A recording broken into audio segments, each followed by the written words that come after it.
2020 had a lot of people talking about the end of the world. The fact is, whenever life gets tough and bad things happen, people freak out and they're convinced that this is the end. And people get really anxious because they simply don't know what to expect.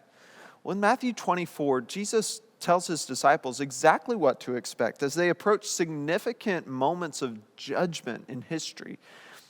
Jesus lets them know all these things that will happen, and these things, as we look back in history, they did in fact come true. And Jesus' preparation of his disciples for these things helped them to hold fast to their mission in the midst of the chaos they were going through. I want us to look at just a snippet of this because the fact is chaos comes to our lives as well. And we want to be able to hold fast to the mission that Jesus has given us in the midst of it. Let's look in verse 9 of chapter 24. He says, "Then they will deliver you up to tribulation and put you to death, and you will be hated by all nations for my name's sake." Let's pause there for a moment. He promises them that they will be put to death. That's not encouraging, right? That seems like it's going to build up anxiety in them. Well, the fact is that all but one of these guys died for their faith. All but one apostle was martyred because of the gospel that they preached. We read throughout the New Testament and we see the suffering that they experienced and that all kinds of people hated them. This absolutely came true. Now, you might not be put to death for your faith, but the Bible promises us that if you are being a faithful Christian, there's going to be people who hate you. If you take the gospel to the world, telling them they need to repent of their sins, people are not always going to like you. And this shouldn't surprise us. It shouldn't surprise us when the world hates us because the fact is the world hated Jesus, and Jesus is the one that we follow. We should be prepared for this hatred and even for suffering to come along with that. Let's look at verse 10. "And then many will fall away and betray one another and hate one another. And many false prophets will arise and lead many astray. And because lawlessness will be increased, the love of many will grow cold." What happened in the New Testament is, as things got tough, a lot of people who called themselves Christians, they walked away from the faith. If you read the letters written to the churches in the New Testament, there were false teachers that came in and they were teaching false gospels. They were saying things that were against what Jesus has said. And then you see people start to allow sin into their lives. And what started as this mountaintop white-hot Christianity, a lot of people allowed sin in and their hearts grew cold.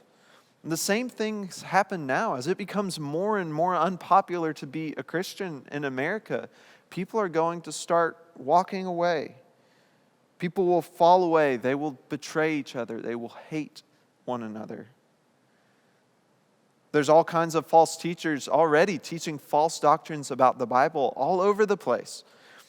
And many people who call themselves Christians have let sin creep in. And in their lives, they've allowed their hearts to grow cold, far from God. These are things that we can expect in our lifetime because many of them are happening right now, and they shouldn't take us off guard because this is what Jesus has promised. Verse 12, "Because lawlessness will be increased, the love of many will grow cold. But the one who endures to the end will be saved." Lots of people will walk away. But the ones who are truly saved, the ones that God has truly adopted into his family, they will stick it out through whatever struggle they face. This is a primary measure of whether someone's salvation is true or not. Is whenever they hit those difficult moments in a Christian's life, does it push them closer to the God they serve or does it push them away?